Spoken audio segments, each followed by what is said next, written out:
بلنه ورکوم نو دا ملګری د قلم د قبیلې سالار ملګری دی خوږ ژبې شاعر دی د قلم په ژبه زمونږ ستونزې زمونږ کړمې زمونږ د حجرو د چوپالونو د چینارونو ګودرونو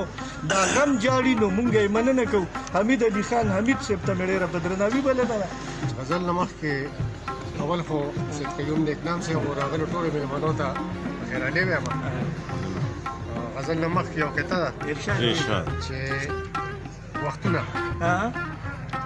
نه پوهېږم چې دا څنګه وختونه راغله نه پوهېږم چې دا څنګه وختونه راغله چې شرمېږي نه هېڅوک د چا د مخه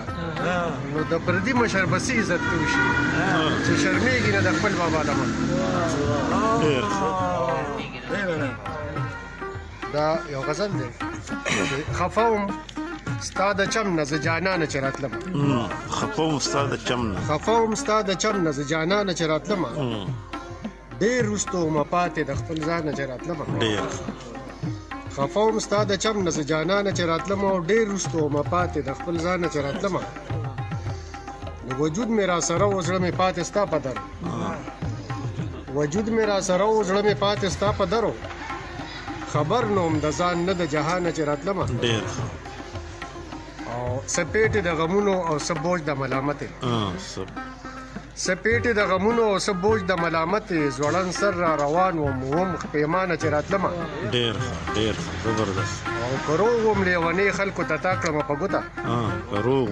که روغ وم لیونې خلکو ته تا کړمه په ګوته